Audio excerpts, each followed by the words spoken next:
इधर देखो, यहां देखो, सब लोग सुनो। तो हरपाल नाम के एक भक्त थे भगवान के, खूब भजन करते थे, खूब साधना करते थे, नाम जप करते थे, कथा सुनते थे, लेकिन वो ब्याह नहीं कर रहे थे। क्यों? उनकी इच्छा थी कि जैसा मैं भजन करता हूं, जैसी मेरी भक्ति है, जैसा मेरा भाव ठाकुर जी के प्रति है, ऐसी कन्या मिले तो मैं ब्याह करूंगा, नहीं तो जीवन भर ऐसे ही रहूंगा। तभी उनके किसी रिश्तेदार ने आकर के बताया, बोले तेरे लायक कन्या मिल गई मुझको। तो हरपाल जी बोले क्या क्या गुण है उस कन्या का? बोले उस कन्या ने शर्त रखी है, मैं उसी से ब्याह करूंगी जो रोज 1000 संतों को प्रसाद पवाता हो। हरपाल जी बोले अब तो मुहूर्त भी नहीं निकलवाना, कल ही ब्याह करवा दो मेरा। ऐसी कन्या से तो मैं बिना मुहूर्त के ब्याह करूं। मुहूर्त उसके संग देखा जाता है जिसके संग यह संकोच हो या फिर यह दुविधा हो कि पता नहीं जीवन कैसा चलेगा, इससे तो मुझे भरोसा है बढ़िया जाएगा मेरा जीवन, इसी से ब्याह करा दो। कन्या ने शर्त रखी, हरपाल जी हम आपसे ब्याह तो कर रहे हैं पर हमारी शर्त मंजूर है ना, रोज 1000 संतों को प्रसाद पवाना पड़ेगा। बोला मैं निश्चित करूंगा, आप ब्याह कर लो। और ब्याह हो गया। हरपाल जी रोज 1000 महात्माओं को प्रसाद पवाते। अब देखो, अगर कोई संकल्प ले ले कि मैं 1000 महात्माओं को प्रसाद पवाऊंगा, अगर 100 महात्मा ज्यादा बढ़ जाएं, 200 महात्मा ज्यादा, उनको मना करेगा क्या? वो तो फिर अपराध बनेगा उससे। प्रसाद पवाने का संकल्प लिया तो जितने आए सबको बैठाने की जिम्मेवारी उसकी। ऐसी कथा में भी होता है, कथा में जितने लोग आए सबका स्वागत होना चाहिए, सबके लिए स्थान पर्याप्त होना चाहिए। कई जगह प्राइवेट कथा करा, हम तो मना कर देते, मत कराओ भैया, आपको अपराध लगेगा। क्यों? वैष्णव को पता चला कि कथा हो रही, वो सुनने आ गया, जगह नहीं मिली या फिर वो बैठ नहीं पाया, तो खाली रहे भले ही स्थान, पर फिर भी स्थान बड़ा रखो ताकि कोई भी आए तो कोई रहे ना कथा से, नहीं तो कथा कराने वाले को अपराध लगता है। वैष्णव बिना सुने चला गया। तो हरपाल जी ने नियम ले लिया, रोज 1000 महात्माओं को भोजन कराते। अब 1000 की जगह कभी कभी 1200 भी हो जाते, 1300 भी हो जाते, 1500 भी हो जाते। लेकिन हरपाल जी करते कुछ नहीं थे, कमाई का कोई जरिया नहीं था, केवल दादा परदादाओं की पुश्त से जो उनके पुश्तैनी धन था उसी को ही खर्च करते जा रहे थे।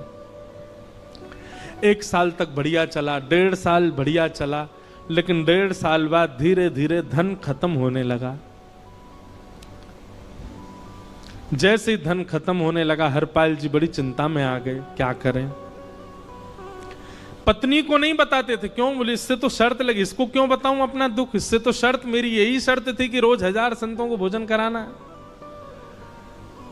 तो हरपाल जी ने बाहर जाते और दुकानदारों के यहां से जाकर के कर्जा लेने लगे। वो पुराने संपन्न थे तो किसी ने कर्जा देने से मना भी नहीं किया, सब देने लगे, बोले ले जा। इतना कर्जा कर लिया, 6-7 महीने तक कर्जे में भी उनके संत सेवा बंद नहीं हुई। 6-7 महीने बाद मांगने वालों ने मांगना शुरू किया, बोले हमारा दो, हमारा दो, हमारा दो। किसी का नहीं दे पाए तो पूरे नगर में ये हो गया कि भैया हरपाल जी अब पहले जैसी स्थिति में नहीं है, कर्जा इनको देना बंद करो, ये देते ही नहीं है पैसा लौटा करके। सब बिगड़ने लगा, धन नष्ट हो गया, इज्जत चली गई, लेकिन उनकी संत सेवा नहीं रुकी, रोज संत सेवा करते। एक दिन मन में विचार करने लगे, अब क्या करूं, अब तो मुझे कोई कर्जा भी नहीं देता, गहने भी सारे बिक गए, धन भी सारा खत्म हो गया। तो हरपाल जी ने मन बनाया कि मैं चोरी करूंगा, और चोरी करके ठाकुर जी, आप लोग मत करना ऐसा, चोरी करूंगा। हरपाल जी चोरी करने जाने लगे, लेकिन हरपाल जी का नियम था कि वो किसी के धन की चोरी नहीं करते थे। संपन्न लोगों के घर में जाते थे और उनकी रसोई घर की सामग्री चुरा लाते थे, चीनी, दाल, आटा, चावल, मूंग, नमक, मिर्च, ताकि भंडारा हो जाए सवेरे। इस प्रकार महाराज चोरी होने लगी। एक घर की हुई, दो घर, अब तो हल्ला होने लगा। बोले कि घरों की सामान राशन चोरी हो जाता है। वो बड़ा विचित्र चोर है, धन नहीं चुराता है, राशन चुरा के भागता है। ऐसी चोरी होने लगी महाराज। अब तो लोगों ने अपने अपने घरों में पहरेदारी शुरू कर दी कि चोरी ना हो। तो हरपाल जी को और दिक्कत होने लगी, क्या करें, कैसे करें। धीरे धीरे हरपाल जी इस स्थिति में आ गए कि अब संपन्न लोगों के यहां उन लोगों को ढूंढते जो ना कभी संत सेवा करते ना वैष्णव सेवा करते, और उन लोगों के यहां जाकर के थोड़ा बहुत धन चुरा लेते, स्वर्ण चुरा लेते। करना कुछ नहीं, अपना घर नहीं बनाते थे, बसाते थे, संत सेवा करते थे। ठाकुर जी रीझ गए हरपाल से। ठाकुर जी बोले, देखो ये सब चोरी कर करके और मेरे संतों को पवारा है। ठाकुर जी बोले, इस पर अनुग्रह करने जाना है। भगवान सिंहासन से उठ करके तैयार होने के लिए गए, और बढ़िया महाराज नकली सी मूछ लगा करके, ऊपर सिर पर पाग पहन करके, और थोड़ा पेट सा बाहर निकाल के, गले में खूब सारी जंजीर डाल के, हाथों की हर उंगली में अंगूठी पहन करके, सोने की जूतियां डाल करके, कौंधनी सोने की पहन करके, और एक बैंत समझते, वृद्ध लोग लेकर के चलते, बैंत सोने का मड़ा हुआ बैंत लेकर के ठाकुर जी तैयार हो गए, एक सेठ जी बन गए। लक्ष्मी भैया ने पूछा, भगवान बड़ा सुंदर स्वरूप धारण किया, कहां जा रहे हो? बोले, अपने एक भक्त से मिलने जा रहे हैं। रुक्मणी जी बोली, मैं भी चलूंगी। भगवान बोले, तुम मत चलो, तुम उसको पहचान नहीं पाओगे, तुमसे अपराध बनी जाएगा। बोले, नहीं नहीं, भक्त दर्शन करने मैं तो जाऊंगी। भगवान बोले, जल्दी तैयार हो जाओ। सब लोग इधर देखो, वहां से कोई सामग्री आ रही है, कथा यहां हो रही है, इधर देखो, और फिर हम आंख बंद कर लेंगे, चाहे आप कहीं देखो। आंख खुली है तो हमको ही देखो। रुक्मणी जी एक सेठानी बन गई, ठाकुर जी सेठ जी बन गए, और दोनों ने मन में विचार किया कि हरपाल जी को दर्शन देना है। और यहां हरपाल जी की स्थिति क्या थी? अब संत सेवा के लिए कहीं से भी धन नहीं मिल रहा था। तो हरपाल जी एक मार्ग पर जाकर के बैठ गए और सोचने लगे, कोई धनवान यहां से निकलेगा तो उसको लूट लूंगा, और लूट के भाग जाऊंगा, सारा धन संत सेवा में लगा दूंगा। तभी उस मार्ग पर कोई और तो आया नहीं, ठाकुर जी सेठ बन करके आ गए। और महाराज खूब सारे गहने पहन करके, पाग बढ़िया सोने की जड़ाऊ पाग पहन करके, ऐसे वस्त्र पहन करके, और छम छम करते चलते आ रहे हैं। उन गहने ही बज रहे हैं ठाकुर जी के।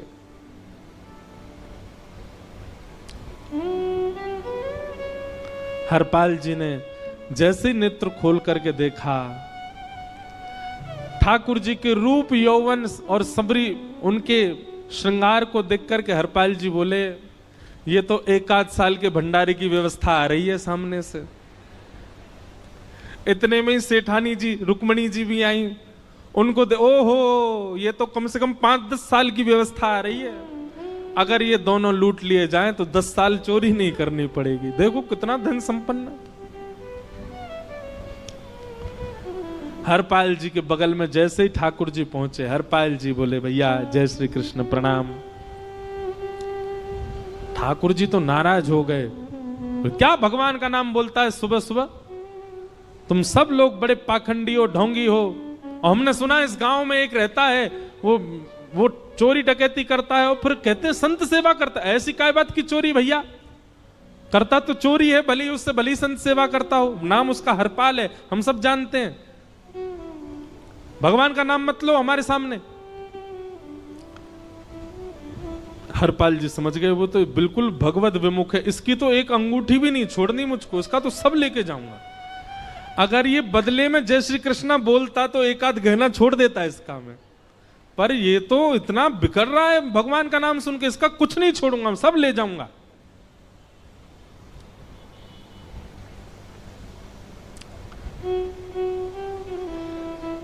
हरपाल जी बोले, हाँ भैया, एक रहता तो है डकैत इस गांव में, और उसका कोई पता नहीं है, वो कभी भी आ जाता है। लेकिन एक मार्ग जंगल में होकर के है, उसमें गांव में नहीं जाना पड़ता। जंगल से गुप्त चुप निकल करके पूरे गांव पार हो जाएंगे, आप शहर पहुंच जाओगे। उसका रास्ता मुझे ही पता है। सेठ जी बोले तो तुम हमको पार करवा दो। हरपाल जी बोले मैं पार तो करवा दूंगा, लेकिन भगवान मेरे घर कुछ मेहमान आए हैं, उनके भोजन आदि की व्यवस्था के लिए मैं तो बाजार आया था, मेरे पे धन नहीं है। आप यदि मुझको कुछ दे देंगे तो मैं घर पर व्यवस्था करके आऊंगा, तुरंत आपको लेकर के गांव पार करवा दूंगा। ठाकुर जी ने उसको कुछ सोने की मोहर दे दी। बोले लो तुम अपने घर की व्यवस्था कर आओ। हरपाल जी ने सामग्री खरीदी, घर पर पहले व्यवस्था करके आए। बोले आज की व्यवस्था हो जाए, क्योंकि आज तो 10 साल का सब चोरी करना समय लगेगा। पत्नी से कहा भोजन प्रसादी बनाओ, संतों को पवाओ। संत पूछेंगे मैं कहां है, तो कहना कि आप लोगों की 10 साल की व्यवस्था करने गए आज। हरपाल जी लौट करके आए और सेठ जी से कहा आइए आइए चल दीजिए मेरे साथ और हमारे संगी चलना बिल्कुल। ठाकुर जी रुक्मणी जी चलने लगे। जैसे ही विहंगम जंगल में पहुंचे, भयंकर भयावह जंगल, बीच जंगल में जैसे ही पहुंचे, हरपाल ने पीछे मुड़ करके देखा, दोनों चले आ रहे हैं। तुरंत महाराज वो तो अपने रूप में आ गया, शेर की तरह गर्जना करने लगा, अपनी लाठी धर दी सामने और अपने सिर का स्वाफा निकाल करके सामने बिछा दिया।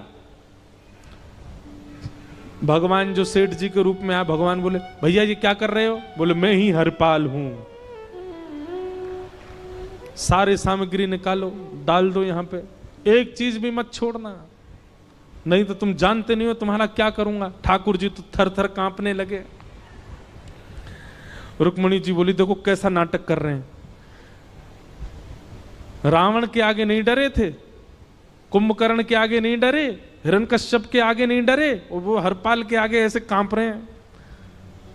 भगवान तो मन की सब समझ जाते हैं, कौन ही मारने, वो तुम भी कांपो क्यों? बोले भक्त है भैया, ये हमारो भक्त है। अनुब्रजाम में हम नित्यम पूये ये तन्य रेणु भी, इसने हमारे लिए सब गवा दिया, हमारे वैष्णव संतों के लिए सब लुटा दिया, इसके आगे भयभीत होने में कोई लज्जा नहीं। लक्ष्मी नारायण दोनों कांप रहे हैं और हरपाल कह रहा सब निकालो। ए सेठानी जी कान के कुंडल उतारो।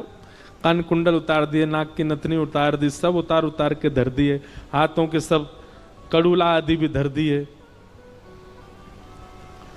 भगवान ने भी अपने सब उतार। बोले बैंत कहां लेके जा रहे, उसको भी धर दो। बोले अरे भैया बुढ़ापे की लाठी, हम गिर जाएंगे। बोले कुछ नहीं गिरोगे, धर दो इसको। जीवन में कभी राम ना, जय श्री कृष्ण बोलने पे चिल्ला रहे थे मुझ पे, रखो इसको यहां पे। सारा धर दिया। बोले बहुत बढ़िया हो गया, अब 10 साल की व्यवस्था हो गई। इतने में भगवान की कनिष्ठ उंगली में एक अंगूठी थी। हरपाल बोला ये कहां बचा के ले जा रहे हो, उसको दो। बोले अरे भैया ये तो बहुत बचपन की हमारी अंगूठी है और ये आज तक हमारी निकली नहीं है और ये निकल ही नहीं पाएगी, इसको बाहर हम निकाल ही नहीं सकते, इसको तो रहने दो हमारे पास। बोले तुम क्या जानो, इस अंगूठी से कम 1 हफ्ता संत भोजन होगा और तुम पे तो दया करनी नहीं है। चिल्लाए थे मुझ पे जय श्री कृष्ण बोलने पर, निकालो इसको। भगवान खूब प्रयास करें, वो नहीं निकले तो हरपाल जी ने उंगली पकड़ी। बोले इसको काट देता हूं मैं, तुम्हारे पास उंगली रहने का कोई काम नहीं है, तुम उंगली से करते ही क्या हो। और महाराज जैसे ही उंगली पकड़ करके काटने का मन किया, वो काटने ही वाले थे, इतने में ही द्वारिकाधीश भगवान शंख चक्र गदा पद्म धारण करके प्रकट हो गए सामने। रुक्मणी जी महालक्ष्मी के रूप में प्रकट हो गई और दोनों ने अपने अंक में हरपाल को भर लिया। हरपाल जी समझ नहीं पा रहे ये क्या हुआ, दूर हटे। बोले नाथ, बोले हम साक्षात द्वारिकाधीश, ये साक्षात रुक्मणी तुम्हारी भक्ति से प्रसन्न होकर तुमको दर्शन देने आए हैं। हरपाल जी घुटने के बल बैठ गए, रोने लगे, सर रख दिया चरणों में, पटकने लगे। बोले नाथ, मैंने अपने नाथ को लूटा, आज मैंने अपने स्वामी के साथ डकैती कर रहा था, मैं अपने स्वामी की उंगली काटने पर मजबूर हो गया था, इसका मतलब तो मैं पापी हूं। मेरा पाप इतना प्रचंड हो गया कि मैं आपके रूप को नहीं पहचान पाया। भगवान ने हृदय से लगा, नहीं हरिपाल, तुमने कभी अपने लिए प्रयोग थोड़ी किया। तुम्हारी पत्नी भूखे सो जाते हो, लेकिन संतों को भूखा नहीं जाने देते। ठीक है, उसके लिए भले ही तुमने वह गलत मार्ग अपनाया जो नहीं अपनाना चाहिए था, परंतु उसमें उद्देश्य कोई और तो नहीं था, मेरे जनों की सेवा ही तो थी, मेरे वैष्णवों की सेवा। और देखो हरपाल, एक मेरी बात सुनो, आज तुम्हारे मन में ग्लानि होती है कि तुमने दूसरों का धन हड़प करके और उससे संत भोजन कराया। वास्तव में इसका विधान शास्त्रों में यह बताया गया, जिसके धन से भोजन बना और संतों ने पाया, परोसा भले ही किसी ने भी हो, कार्यक्रम भले ही किसी ने भी कराया हो, पर धन जिसका लगता है पुण्य उसी को मिलता है। तुमने तो अपने गांव के, शहरों के उन लोग जो कभी संत सेवा नहीं करते थे, उनके धन चुरा चुरा करके उनको पुण्य बांटा है। तुमने कुछ गलत नहीं किया है। हां, अपने प्रयोग में यदि लेते तो पाप हो जाता, लेकिन तुमने तो एक रत्ती भी अपने प्रयोग में नहीं ली, सब संतों में लगा दी, और जितने लोगों का धन चुराया उन सबको पुण्य प्रदान कर दिया। हम तुमसे बड़े प्रसन्न हैं। हरपाल जी चरणों से लिपट गए, बोले नाथ आप बड़े कृपालु, बड़े दयालु। भगवान बोले अब हमने दर्शन दे दिया, अब हम जाएं। और सुनो, ये सारा धन हमने दिया है, 10 साल का नहीं होगा इससे। तो बोले जब तक तुम जीवित रहोगे तब तक की सेवा बनेगी, इससे संत सेवा चलती रहेगी। ये सारा धन आभूषण हम लेकर के इसीलिए आए थे ताकि तुमको अब कभी किसी से मांगना ना पड़े, किसी से हड़पना ना पड़े। भगवान जाने लगे तो हरपाल जी चरणों में गिर गए, बोले नाथ आज मैं आपके दर्शन कर पाया, मैं संत सेवा कर पाया, इसमें सबसे बड़ा योगदान मेरी पत्नी का है। उसने नियम नहीं बनाया होता तो शायद मैं कभी ऐसा नहीं करता। आप उसको दर्शन दिए बिना जाएंगे, मैं उसको क्या बताऊंगा? मैं उससे जाके कह भी नहीं पाऊंगा कि आप मुझे मिले, और उसकी वजह से आप मुझे मिले हो, कृपा कर उसको दर्शन दे दीजिए। ठाकुर जी बोले ठीक है। तुरंत लक्ष्मी नारायण भगवान ने छोटे छोटे बालकों का रूप धारण कर लिया और हरपाल जी की गोद में बैठ गए, और हरपाल जी अपनी गोद में लेकर के ठाकुर जी को घर पर आए, और आकर के अपनी अरे सुनो देखो कौन आए हैं। जैसे बाहर आकर के देखा तो नन्हे से ठाकुर जी, नन्ही से रुक्मणी जी गोद में बालकों की भांति बैठे हैं। बोले अरे इतने सुंदर सुंदर बालक। बोले बालक नहीं है, ये साक्षात जगन्नाथ भगवान, साक्षात रुक्मणी जी, साक्षात द्वारिकाधीश हैं। तुरंत ठाकुर जी अपने रूप में प्रकट हो गए और दोनों दंपति को दर्शन दे करके भगवान वहां से प्रस्थान कर गए। बोलो भक्त वत्सल भगवान। तो एक भक्त जीवन संगी का प्राप्त होना भगवत दर्शन तक ले जा सकता है आपको। अब जिनके ब्याह हो चुके हैं उनसे तो अब हम कुछ कर नहीं सकते, पर जिनके नहीं हुए हैं संभल जाओ, सुधर जाओ, ठाकुर जी से प्रार्थना करो, और प्रार्थना करके केवल एक ही चीज मांगो, क्या हम गृहस्थी हैं नाथ, यह गृहस्थाश्रम है, हम इसमें आ चुके हैं, अब कृपा करके हमारे जीवन में जो भी आए वो आपका भक्त आए। लेकिन आपके अथक प्रार्थना करने पर भी ठाकुर जी ने यदि नहीं दिया तो भी चिंतित मत होइएगा। मीराबाई को भी नहीं मिले अनुकूल, करमेती बाई को भी नहीं मिले अनुकूल, सक्कू बाई को भी नहीं मिले अनुकूल पति,